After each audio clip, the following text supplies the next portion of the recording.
Donc on a presque fini avec la modélisation de la structure. Il reste bien évidemment un point très important qui sont les charges, le chargement. Donc je vais dans ce menu là, je vais dans chargement. Et ici j'ai une fenêtre dans laquelle je vais pouvoir dans un premier temps faire le listing de toutes les natures de charges différentes dont j'ai besoin. Il y aura forcément des charges permanentes et puis il peut y avoir une ou plusieurs charges variables et puis de différents types, neige, neige accidentelle, vent, exploitation, etc. Donc ici dans un tableau en bas va s'afficher au fur et à mesure toutes les charges que je suis en train de créer à condition que je leur donne des valeurs.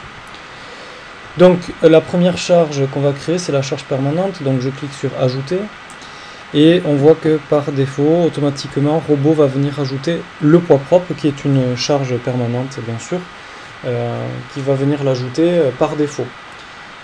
Donc ce poids propre il le calcule et puisqu'il connaît la longueur des barres et puisqu'il connaît également le matériau et la section des barres. Ensuite je vais de la même façon rajouter toutes les charges dont j'ai besoin avant de rentrer leur valeur exactement. Donc je vais rajouter par exemple une charge de neige caractéristique que je vais appeler SK, je l'ajoute. Sans caractériser cette charge de neige, je vais continuer à rajouter ce dont j'ai besoin, par exemple une neige accidentelle que je vais appeler SA. Puis une charge de vent que je vais appeler par exemple W. Alors je vois ici qu'il s'est passé des choses, peut-être que j'ai cliqué deux fois, donc nez 2, j'en ai pas besoin, donc je la sélectionne et je la supprime. Et puis perm 1, ça me plaît pas trop que ça s'appelle perm 1, donc je clique dessus, je change son nom, je mets G et je clique sur modifier. Voilà. Donc au passage, chose que j'ai pas faite depuis le départ, je vais enregistrer le fichier pour être sûr de retrouver ce que j'ai fait. Donc je vais appeler ça par exemple test vidéo. Voilà. Donc allons-y maintenant, maintenant que j'ai fait mon listing des charges dont j'ai besoin, je vais aller rentrer plus en détail tout ce dont j'ai besoin. Donc par exemple dans les charges permanentes, je vais rajouter ce qui pourrait être des charges de couverture. Donc les charges de couverture qui s'appliquent sur les traverses, qui sont des charges uniformément réparties. De valeur, par exemple, moins 2 kN par mètre, je fais attention ici aux unités. Et ensuite, donc, je rappelle qu'on a plusieurs options quand on définit des charges réparties. Déjà de travailler dans le repère global ou local. Donc le repère local va servir essentiellement pour les charges de vent, puisqu'on va pouvoir comme ça dire très facilement que les charges sont perpendiculaires à l'élément qu'on est en train de regarder. Et ensuite, ici, une deuxième option qui est charge projetée ou pas. Donc cette deuxième option, elle concerne uniquement le repère global. Il faut comprendre charge projetée au sens de robot, dans le sens projection horizontale, donc pour des mètres horizontaux.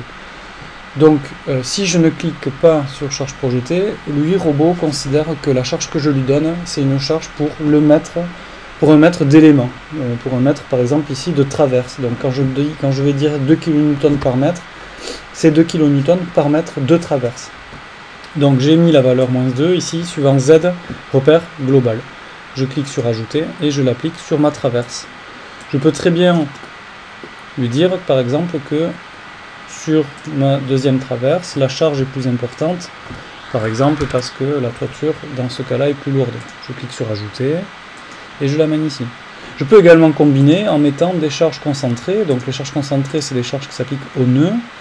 Donc je clique là-dessus et puis donc là toujours dans le repère global, je vais mettre par exemple une valeur de moins 10 kN au nœud 2, donc cette fois-ci ça s'applique à des nœuds, et puis pourquoi pas une charge un peu plus importante de moins 15 kN que j'ajoute au nœud 4.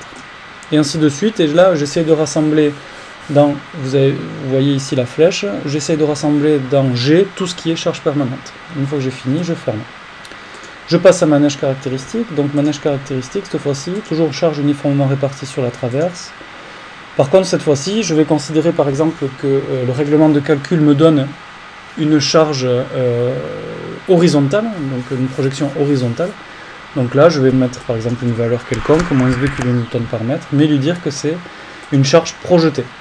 Donc je l'ajoute aux traverses. Alors attention, ici, robot ne fait pas de distinction entre les charges projetées et les projections horizontales ou projections suivant l'élément. La seule distinction est faite si on demande ici la description des valeurs de la charge, et auquel cas les projections horizontales sont représentées de cette façon-là, donc avec un petit PRJ entre parenthèses. Je fais la même chose pour la neige accidentelle, donc charge uniformément répartie, on va mettre une charge un peu plus grande. donc que j'ajoute aux traverses. Je ferme, il me manque à gérer le vent, donc pour le vent, comme je l'ai dit, le vent est tout le temps perpendiculaire aux éléments. Donc pour pouvoir gérer facilement la perpendicularité des charges, je vais exprimer la valeur des charges dans le repère local des barres. Alors par exemple, bon, je vais garder moins 3 kN par mètre, que je vais ajouter à la barre 1. Pour la toiture, je vais par exemple dire que c'est du soulèvement, donc 3 kN que j'ajoute en toiture. Et puis pour la barre 4, je vais dire que ça souffle un peu moins fort et que ça souffle vers la droite. Donc j'ajoute ça sur la barre 4. Je ferme et je peux revenir au menu démarrage où je vais faire une petite vérification des charges, donc tout simplement en affichant leur symbole. Et ici en choisissant dans ce menu ce que je veux voir apparaître. Donc ici ce sont les charges permanentes. Donc je vérifie bien qu'il y a tout mon poids propre sur la structure, puisque la structure apparaît en rouge.